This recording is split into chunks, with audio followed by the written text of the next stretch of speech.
Hi, everyone. I'm Lindsay Weiser in for Vladimir Duthier, and we're watching all the news happening in the U.S. and around the world on this Friday. Just one day after more charges were dropped in Donald Trump's Georgia election interference case, state's District Attorney Fani Willis is expected to defy a subpoena to testify about alleged misconduct. We have the latest from the courthouse. A stark warning from Russia's Vladimir Putin about Ukraine's use of U.S.-supplied weapons, how the White House is looking to keep the war in Eastern Europe from expanding.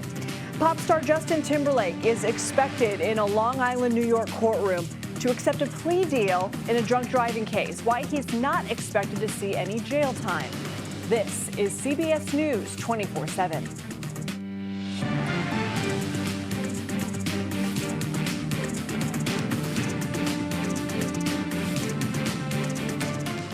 Thanks for being with us. We begin this hour in Georgia, where Fulton County DA Fani Willis is expected to defy a Georgia State Senate subpoena and not appear at a hearing over her alleged mishandling of taxpayers' funds. It comes one day after a judge threw out some of the criminal charges against former President Trump. CBS News producer Jared Eggleston joins me now from Atlanta. So, Jared, good morning. Thanks for being here. What are the district attorney's lawyers arguing, and why is she choosing not to show up? Lindsay, good morning. That is exactly right. Right behind me, that hearing is getting underway as we speak. And the district attorney's lawyers are arguing that this state Senate panel that was formed earlier this year as a result of revelations that she hired someone who she was in a romantic relationship with, her attorneys are arguing that this panel doesn't have the authority to subpoena her. They have been fighting this in the courts, have been trying to get before a judge, but all of the judges in the Fulton County area have actually recused themselves relating to the case. Even the Trump judge, Judge McAfee, was even recused from this case as well. So they're trying to be heard in front of a judge. So that is why she is defying the subpoena today. And she says she wants to battle it out in court instead. Look, we're looking at a live picture of the room. So, Jared, she doesn't show up. What is expected to happen next? Well, that is the question. Her team says that these senators don't have the power to enforce the subpoena. So her team feels like they will handle it in the courts and nothing will happen. But several of the people with the Senate aides that I have spoken with over the last few days, they say that they can enforce the subpoena and that potentially they will take action and hold in contempt further down the line. That is, of course, going to take some time, and we expect that a judge would step in before that. Let's talk about the other big news coming out of Georgia. Fulton County Judge Scott McAfee has dropped 2 counts against Trump in the Georgia 2020 election interference case. Some might know it as the RICO case because that's the charge that they're using. Why were these charges dropped, and what happens next in that case? So, Lindsay, these charges were dropped. These related to the alleged false filings of the former president and several of his allies in a federal court, in a false electors scheme, as this has been called in this case. So the judge essentially saying that the district attorney's office didn't have jurisdiction to bring those charges. Now, sources tell CBS News that the district attorney's office is still reviewing that ruling that came down late yesterday and will decide how to proceed. But these are the second set of charges that have been dropped in this Fulton County case. You might remember earlier this year, Lindsay, more charges were dropped by Judge McAfee. He said that the district attorney's office didn't give the defense teams enough evidence to actually try those charges. The district attorney's office is appealing that, and we would expect that they would attempt to appeal the dropping of these new charges as well. Jared, appreciate you. Thank you. 33,000 Boeing aircraft workers are now on strike. The machinists rejected the latest contract offer early this morning, and they say it's been years since they've gotten a fair financial boost. CBS News senior transportation correspondent Chris Van Cleve has the latest from Phoenix, Arizona. So, Chris, there was a deal on the table. Union workers rejected it. What are they demanding from Boeing, and how is the company responding? Yeah, overwhelmingly rejected it. Nearly 95% of Boeing machinists voted no, even more voted to strike. So they're clearly sending a message here. Boeing had offered a 25% pay hike over 4 years, as well as improved retirement, lower health care costs, 12 weeks of paternity leave. They also agreed to a big thing for the union, which was to say that if they announce a new airplane, the so-called 797, that it would be built in the Puget Sound area in the Pacific Northwest with union labor. But they put a limit on that. They said if it's announced during the term of this contract. Workers didn't like that. They want that language out. So workers, they were seeking a 40% raise. And really, this comes down to take-home pay. They say that over the course of the last 16 years, the last time since they've had a truly start-from-scratch negotiated contract, that Boeing has pressed them for concessions and that their wages and have not kept up with inflation, as well as the really staggering increase in the cost to live in the Seattle area. They say that they're paying more for health care than they ever have. So they want to right that ship. But in addition to that, they don't like that some bonus language was taken out of their contract. They want a guarantee, a flat guarantee, the next airplane will be built by union workers in Seattle. There's also simmering animosity inside the machinists' work group directed at Boeing. They see the Boeing executives as leading the company down a path of corporate greed that was built on their backs, but they haven't benefited. So you do have some folks that are making a point here with their vote no and their vote to strike, and that can't be understated. So it's a long list, Chris. How will this impact plane manufacturing? Will travelers feel this down the line?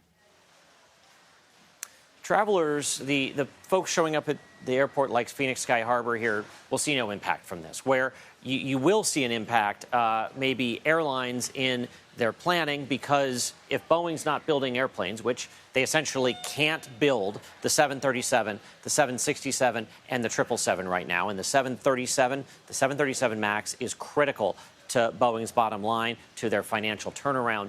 They need to be building and delivering that airplane. They are well behind schedule with deliveries. That trickles down to the airlines. Airlines like United and Southwest can't implement their plans, can't grow the airline, can't add destinations if they don't have airplanes to do it. It also costs them more to keep older airplanes in flying shape for longer while they wait for these new airplanes. So, you know, if this strike were to go on for a really prolonged period of time and it disrupt Boeing's supply chain and really caused significant delays, airlines would feel that, and you know, it would eventually trickle down to flyers. But that's not something really that where this is going to be felt. The concern here is getting the production back moving and how long it will take to do that, because that can ripple through their supply chain, that can ripple through deliveries to their customers, the airlines, and all of that has an impact on a company that hasn't made a profit, year-end profit since 2018, that has compiled $60 billion in debt.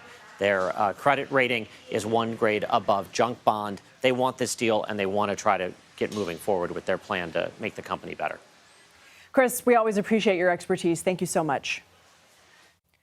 Tens of thousands are still out of their homes in Southern California, with dozens of wildfires burning throughout the state. Now, the growing bridge fire, the third largest fire in California this year, is still burning out of control. The wildfires have left behind triple the damage from 2023's wildfires. CBS News Los Angeles reporter Rick Montanez has the latest on the devastation. Hazardous conditions this morning here in the mountain community of Wrightwood. Hazy skies. You could see all of the smoke in this area. So even though we're not seeing a lot of flames at this point, the area is just blanketed in snow. And then right along Highway 2 here, you can see how the ground was scorched by the flames that moved through here earlier this week. Devastating for the people who were running a B&B here on this property, a health spa that they had for the last 20 years. But look up on the mountainside. It may be difficult to see, but there are still hot spots burning up on those mountains. And I was talking with firefighters about this. What's dangerous is those could cast off embers and spark other fires. That could be in other brush, or it could also be on homes. So that is what they're keeping an eye on this morning. We're looking at nearly 52,000 acres scorched in just this one fire, and the containment is just at 3%. So they are still working hard to grow those containment lines. Some of the people who live in this community, they tried to clear out. They packed things into their RV, left behind the bed and breakfast here that they ran for 20 years. But the fire, unfortunately, destroyed everything for them. There is a store down the street, a grocery store, where the owner went and opened it up for people who are still here in town. He did that before checking on his own home. He knows now that it is safe, but certainly firefighters are benefiting from cooler temperatures, but still facing very challenging conditions. I'm Rick Montez in Wrightwood. Lindsay, back to you. Rick, thank you. Let's go ahead and bring in CBS News Philadelphia meteorologist Kate Bila with a look at the national forecast. Just tricky conditions out west. Very tricky conditions indeed out west, Lindsay. Let's talk about the smoke that's still in the atmosphere. There are air quality alerts across Southern California. Now, we may get some tropical moisture to move toward that region as we get into the weekend or next week, which would help. Any moisture we can get would certainly help, but you can really see the focus. This is atmospheric smoke. You can see just south of Los Angeles as that fire continues to burn, and you are going to see some of that smoke kind of blow off and move into the central part of the country as well. And there's an air quality alert for many counties surrounding Los Angeles, including Los Angeles and down toward Cathedral City, all the way down toward San Diego because of that particulate matter, that smoke matter in the atmosphere. Across the rest of the nation, let's take a look at what we're seeing out there today. Now, we did have quite the cool down. In fact, some frost advisories and freeze warnings up across portions of Idaho and into parts of the Northwest. The heat is on across Texas once again and the Central Plains. And of course, we're watching Francine, which is now a post-tropical remnant low. But Francine is still just kind of sitting and spinning here over portions of Tennessee and Arkansas, bringing some flooding concerns. And while we're enjoying nice dry weather across the Northeast, there is a new area of disturbed weather to talk about. So again, we'll talk about that cooler air you can see off to the north and west. We're in the 60s in Seattle today and up toward portions of Montana. It's hot across Texas. We're in the mid-90s, but look at all this moisture coming in with what's left of Francine. Coming up, we'll talk about some flooding concerns and the potential for this to develop into a subtropical or tropical system next week. I'll break that all down in just a bit. Lindsay, I'll send it back to you. Okay, Kate, we'll see you soon. President Biden and UK Prime Minister Keir Starmer are expected to meet later today in Washington to discuss the potential of Ukraine using long-range missiles supplied by the U.S. in its fight against Russia. CBS News senior White House and political correspondent Ed O'Keefe is following today's meeting for us. So, Ed, the president approved Ukraine striking Russia just inside the border in the spring. Now the big question is, will Biden allow Ukraine to use U.S.-made missiles deeper inside Russia? What are the calculations? Yeah, and that's all examples of what Secretary of State Antony Blinken earlier this week, while visiting Ukraine, called adjusting and adapting to what's happening there on the battlefield. So if we get word later today after the meeting between the U.S. and UK's leaders that there is now a plan for them to be able to use longer range missiles into Russia, that is based on an assessment on the ground by their foreign ministers or their Secretary of State who were in Ukraine earlier this week. It's based on the request of the Ukrainians and a belief that Ukraine will be able to use them to some greater effect to try to push back Russia, or at least ensure that the stalemate in this war continues with some advantage to Ukraine, because it's now demonstrated it can push further into Russia. All of it, however, comes as the Russian President Vladimir Putin overnight suggested that any authorization to use these longer range missiles will be seen by him as an escalation and the involvement of NATO, which would mean retaliatory response of some kind, which could provoke what we know as Article 5, an attack on one member of NATO is an attack on everyone. So that's what weighs on the minds of the American and British leaders as they meet later today is, can we authorize this in a way where Putin won't see it as an escalation, but it will be seen as assisting Ukraine in its ongoing attempts to push back Russia? Or do we risk an escalation that broadens this conflict and pushes it even further into the West and creates the World War III that people have so feared would come, whether or not Ukraine was able to push back? And is there also consideration here of that kind of a decision possibly pushing Russia further into the arms of Iran? I mean, yeah, into the arms of Iran, into the arms of North Korea, into any other state or non-state entity that can provide them the weapons needed, the drones needed, the other capabilities needed to continue its push after such staggering military losses over the last several years. So all of it weighs on the minds of President Biden and Prime Minister Starmer, who's in the midst of a bit of a diplomatic tour that takes him here to Washington today and tomorrow, then on to Italy, and then back here, as many world leaders will be later this month for the UN General Assembly meetings, which often leads to broader conversations about world conflicts, whether it's the situation in the Middle East, the war in Ukraine, or other concerns. And so all of it weighing on the minds of these leaders ahead of the meetings later today. We have asked here at the White House for any response to what Putin said overnight about the potential escalation if they opt to authorize the use of these longer-range weapons, and we have so far not received any response, so we'll see what the President and Prime Minister say later today. Okay, we'll be watching for those developments, Ed. Thank you. Just days after their first presidential debate, former President Trump is saying it'll be the last. Why he says he won't face Vice President Harris again. You're streaming CBS News 24/7.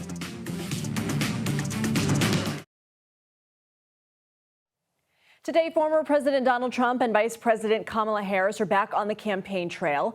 Trump will hold a press conference in Los Angeles County this afternoon before heading to Las Vegas for a rally this evening. And it comes as Trump says he will not debate Harris again, despite challenges from her campaign to do so. Joining me now for more on the Trump campaign is CBS campaign reporter and attorney Katrina Kaufman. Katrina, good to see you. Trump says he won't participate in any more debates. What's his reasoning? Good morning, Lindsay. So Trump has a number of reasons here. For one, he says that he won this debate, that he has won 2 debates, in fact, the first one against President Biden, of course, now against Vice President Kamala Harris. He claims that the only reason Harris wants a rematch is that when a fighter gets knocked down, they want to get back up again and have another shot.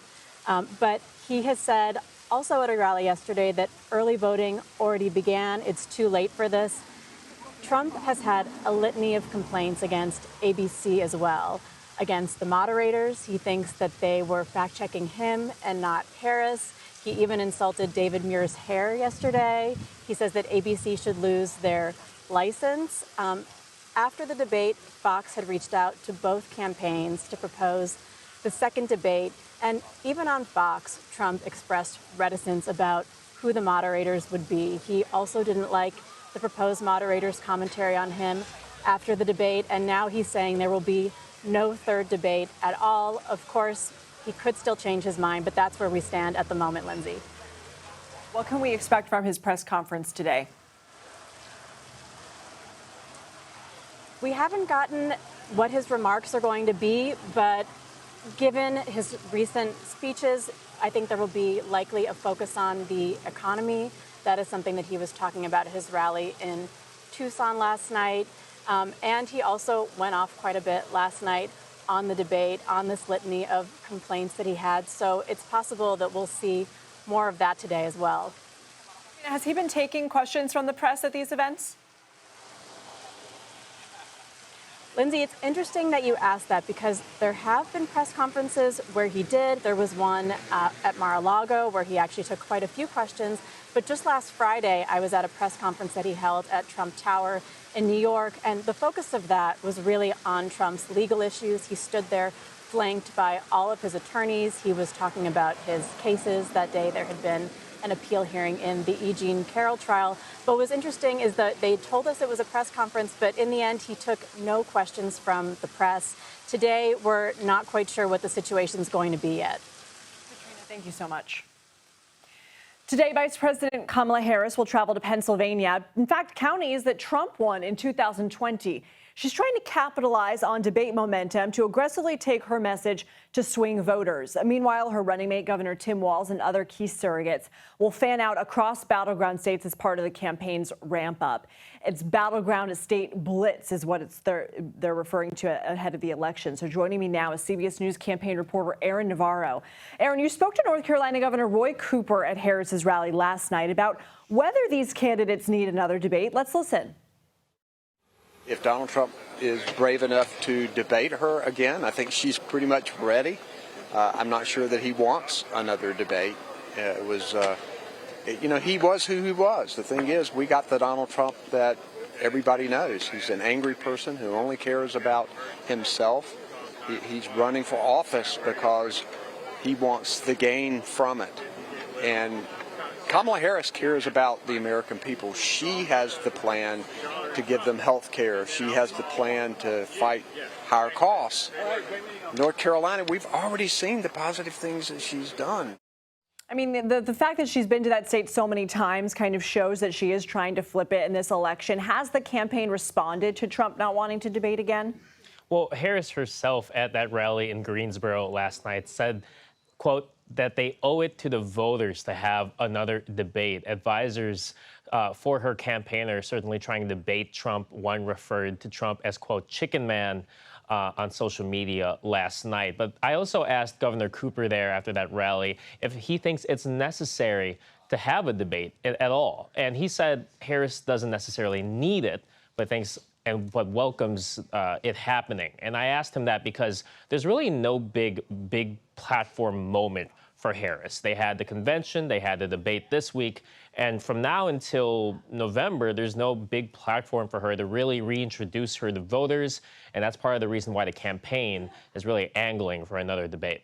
I'm interested that Cooper said that, considering that there's still a swath of voters who say that they don't know what she stands for. I mean, that debate draw huge numbers viewing-wise, and it is a way for people to see where they stand on the issue. I mean, did you press him on that? And also tell us about this blitz that her campaign is running.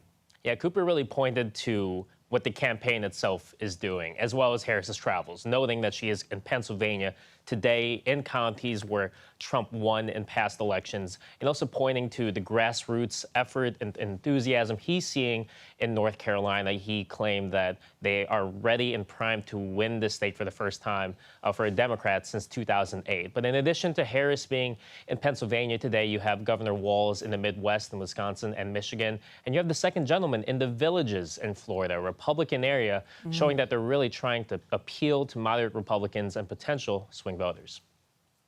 Interesting that they're trying to do that. We know that Trump, for example, in Tucson, he's trying to go to some blue dots and sway some people who might just be on the fence. Aaron, thank you. Still ahead, a wanted suspect fled from police completely naked and was found in a garbage can. We've got details from this wild chase. You're streaming CBS News 24/7.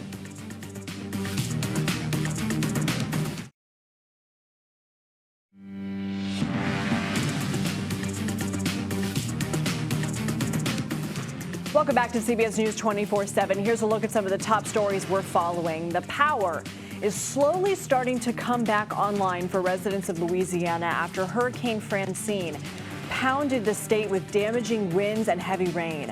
The powerful storm knocked down trees, and as you can see in this video, one resident became trapped. Several deputies came to her rescue. They say she was inches away from being crushed. The storm has since weakened, but is still expected to bring heavy rains across the southeastern U.S. A new federal review is out from Uvalde, Texas, detailing why nearly 200 Border Patrol agents who responded to the Robb Elementary School shooting were unable to access critical areas of the building. The 203-page report says none of the agents found a map or key to the school. Only one of the officers had a tool capable of forcibly opening the locked door. The mass shooting killed 19 students and 2 teachers. Pete Arredondo, the Uvalde School's police chief, former police chief who was the de facto on-scene commander, was indicted on 10 counts of child endangerment and abandonment earlier this year, stemming from his role that day. He's pleaded not guilty. In the Seattle area, a police pursuit ended with the suspect discovered naked in a trash can in someone's backyard. Now, according to local reports, the initial incident happened last month when police found the man asleep in a stolen vehicle, but he managed to get away. 10 days later, police got a call about a suspicious vehicle, which they connected back to the suspect's girlfriend. After not complying with officers' demands to get out of the car, the suspect fled, completely naked, only to be found inside a garbage can behind a nearby home. That's the video that you are seeing blurred out right now on your screen. The man was arrested and faces multiple charges.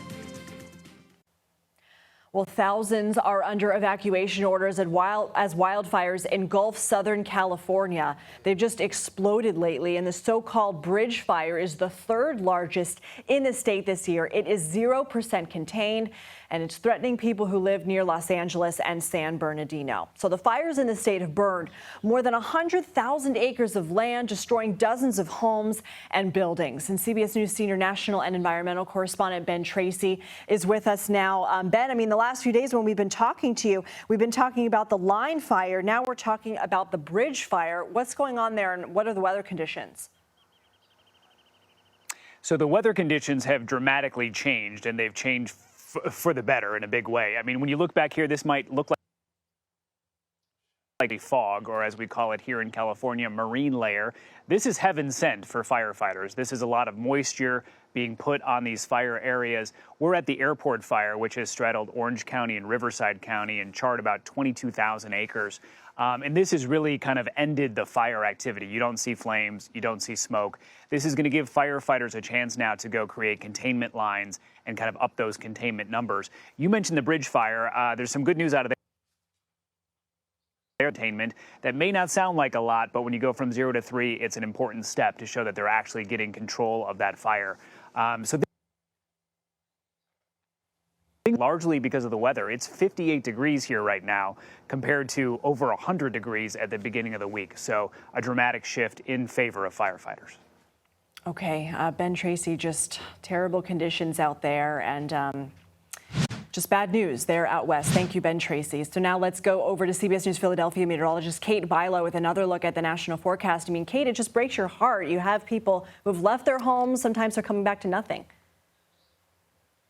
Absolutely. It's heartbreaking to see and to hear those numbers, 3% containment, as he said, it doesn't sound like much, but it's certainly better than nothing. And certainly the improving weather conditions for firefighters, the drier, cooler air, and even the decrease in winds has helped things out. But let's take a look at our monitor. I want to show you can really clearly see the fire smoke in the atmosphere from that bridge fire. You can see Los Angeles kind of enveloped by that smoke. We have air quality alerts in place for all of Southern California. Again, the winds have died down, but sometimes these fires are large enough and intense enough that they can almost create their own weather conditions. Here are the air quality alerts. And what I want to show you is the winds have decreased a little bit, but as we zoom into this area, you can see the strongest winds have shifted off the coast. Temperatures have come down a bit. But when fires burn out of control like this, they can create their own weather. It's what we call pyrocumulonimbus storms, pyrocumulonimbus clouds. It just builds those smoke plumes build into the atmosphere, and basically it creates its own thunderstorm activity. You can get thunder and lightning. You don't often get enough rain to bring any relief to the firefighting efforts, and they can produce strong erratic winds on their own, which leads to more fire spread. So that's something we'll certainly be monitoring as we go through the remainder of today and really into the weekend and next week. We do have that cool down, which has basically encompassed all of the western half of the country, which is some good news. That cooler air, slightly higher moisture levels certainly does help. As we head out east, we're tracking what's left of Francine. Francine is now post-tropical, but unfortunately that storm is still bringing the threat for heavy flooding rain. You can see all this rain, this plume of moisture over parts of Florida, right on up into Alabama and Georgia today. We're seeing heavy downpours. We've got flood watches there, and we are monitoring the tropics as well. This is Tropical Storm Ileana. Now, this is something that I was hopeful would actually lift to the north and possibly impact California. It looks like it may fizzle over the Gulf of California, but could draw some more moisture into Southern California, at least in the atmosphere, and that would help with the firefighting efforts. We also have flash flood warnings in parts of Georgia with residual moisture from Francine and another possible system developing along the East Coast next week. We'll talk about that coming up as well. So things are certainly active across the nation. Lindsay, I'll send it back to you. All right, Kate, thank you. We are learning new information about the actions of the Secret Service leading up to the assassination attempt of former President Trump at a Pennsylvania rally. Lawmakers were briefed yesterday by the acting director of the agency. CBS News congressional correspondent Scott McFarland was at that rally. So, Scott, was this classified? What are lawmakers saying? A couple headlines here, Lindsay. In order, the U.S. Senate's review of the Secret Service failures in the shooting on July 13th could be released in the coming days. That means we could be getting some revelations as early next week. Meanwhile, the U.S. House has its own task force investigating July 13th, and they've reported out some of their findings so far, indicating that they, of course, are seeing some signs of Secret Service failures that allowed somebody a football field away to get a gun near former President Trump, but also emphasizing they've seen no indication of any nefarious actors, any other parties being part of this horrific American event, which could and should tamp down some of the conspiracy theories that have surfaced in the 2 months since. It's noteworthy, 2 months to the day, that this House task force is trying to tamp down conspiracy theories, because, Lindsay, I can tell you, they really have bubbled up over the last couple of weeks as there's been a silence from these reviews. So keeping in mind, Lindsay, there are multiple investigations into July 13th. The Secret Service has its own. The FBI is investigating the shooting. There's an internal Inspector General report, and now these two congressional investigations. But these two are significant, Lindsay, because they have deadlines. They have to report out what they've found by the end of this calendar year, if not sooner. It could be our first glimpse into what went wrong and how this shooting happened. So, Scott, what will you be looking for when we get these new reports and when we see this trickle of information? Because CBS News has already confirmed a lot about how the shooter got up to that building, the fact that that shed or that building in particular was considered outside the perimeter, the fact that federal and local law enforcement officials, Secret Service and local police weren't on the same communications channel. What will you be looking for? What questions do you still have? I'm looking for the recommendations, because these investigations come not just with a diagnosis, but what should happen next. And that's important. Will protocols change? Will Secret Service policies change? What's more, Congress is the part of government that funds the Secret Service. Do they need more money, more agents, more staffing, more training? All those things are going to come through Congress in the coming weeks. So this report could change how much money we spend and how we go about the business of protecting candidates, presidents, and other dignitaries, which clearly, at a moment when Congress is concerned, we're not doing enough to protect those people. All right, Scott McFarland, thank you so much. New York City has a new top cop today. The now former police commissioner Edward Caban resigned yesterday after the FBI raided his home. CBS News New York reporter Elijah Westbrook is following this for us. Elijah, good morning. Good morning. Well, the city's top cop has officially stepped down. Edward Caban making the move Thursday following mounting pressure from officials over a federal corruption investigation. Caban, in a letter to the NYPD, says he stepped down to avoid being a distraction for the police department. More than a week ago, federal agents raided Caban's home and seized his cell phone.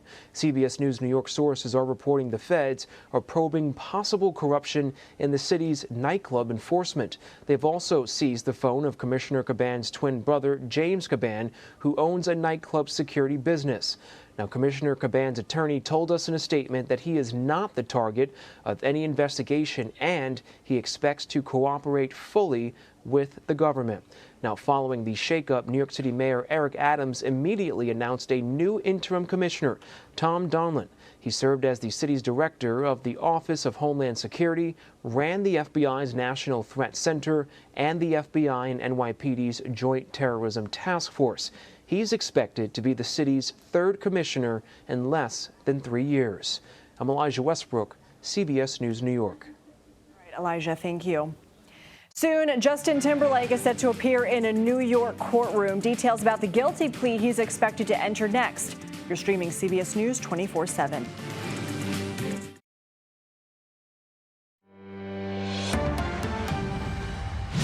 We want to take you to New York City, where schools chancellor David Banks is speaking. He's one of the members of Mayor Adams' administration whose home was recently raided by the FBI. Let's watch. Phone. Outside of that, I don't know a lot. They were not at my house for very long. I would not describe what happened there as a raid. So, mentioned.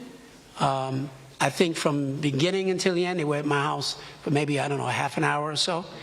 They basically wanted the phones, and that was it. Outside of that, I have also, anytime anything like that happens, you have to retain a lawyer. I have retained a lawyer. His name is Xavier Donaldson, and he has been told in his communications that I am absolutely not a target in whatever this investigation is about. And so with that, there's not a whole lot more to share. You're certainly advised not to talk much about it. If the feds showed up at your home, I'm sure you wouldn't be talking about it a lot either, right? And so as it relates to myself, I have always lived my life with integrity every day of my life. All right, we have been listening to the school's chancellor of New York City, David Banks. He's one of several officials in Mayor Adams' administration who have been subject to searches as part of an investigation. What exactly that investigation is, we are still working to get answers. But this comes on the heels of the NYPD commissioner resigning, effective today, but submitted yesterday. He said that his investigation was a distraction. So several members of Adams' administration continue to be embroiled in this. Of course, you see the school's chancellor here trying to address some of it, saying he wouldn't describe what happened as a raid. Justin Timberlake will be back in court this morning. He's expected to enter a plea deal in his driving while intoxicated case stemming from his arrest. That was just his mugshot that happened in Sag Harbor over the summer. Joining me now for the latest is CBS News New York reporter Carolyn Gussoff. Carolyn, what do we know about this plea that Timberlake is expected to enter? Will he be there? Yeah, he sure will. He's here already, Lindsay, and we're waiting for him to walk across the street into this historic very old, hundreds years old municipal building. It's off season for the Hamptons, but there's still a lot of celebrity watching going on right now. A lot of media behind me, very small courtroom. Everybody wants to see this. And what's going on today is that the superstar, the mega pop star, will be entering a guilty plea. He was initially charged with DWI, and we have just learned, sources say, that he will be pleading guilty to DWAI, that's driving while ability impaired, and that part of the deal that they're working out will be that he'll speak out against impaired driving. Now, we won't know for sure until we go into the courtroom. It's supposed to happen at about 11 o'clock, but that the DWI charge will be thrown out. That's a misdemeanor, and he will only plead guilty to an infraction. It's a much lower count. It's akin to running a red light. You may recall back in June, he was pulled over here in Sag Harbor after leaving a restaurant. He allegedly went through a stop sign, was pulled over, and failed multiple sobriety tests, and he was slapped with this DWI charge, and his attorney all along has said that he was not intoxicated. He claimed that he had only had one martini. So we'll see. Will he admit to anything involving any kind of drugs or alcohol, or will this simply be, as I said, a traffic infraction? We'll know very soon.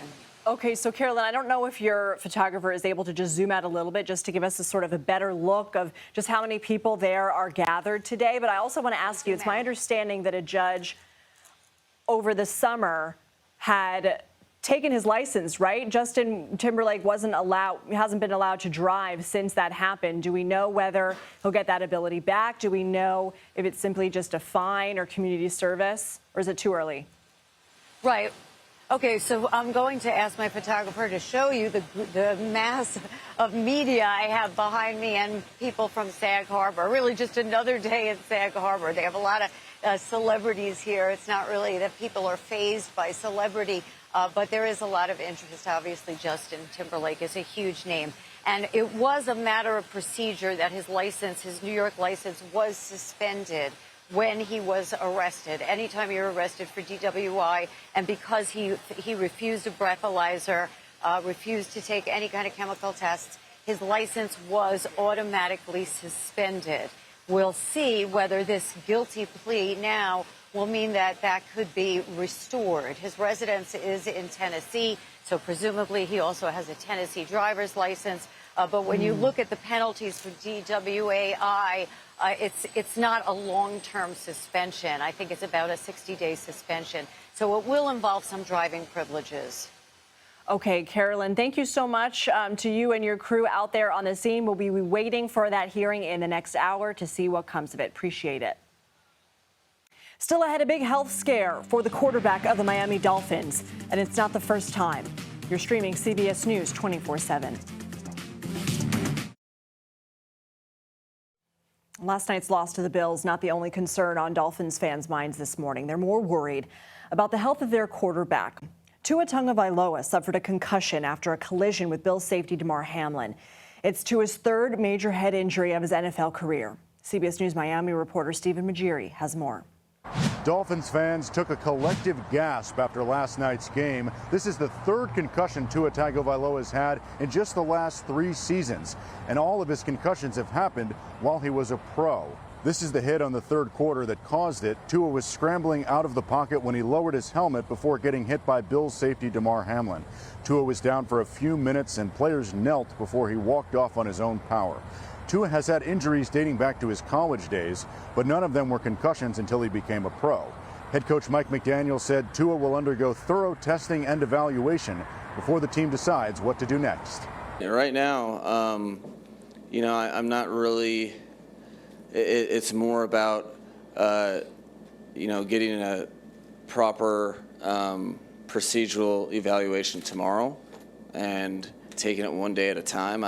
The furthest thing from my mind is, what is the timeline? I want to know.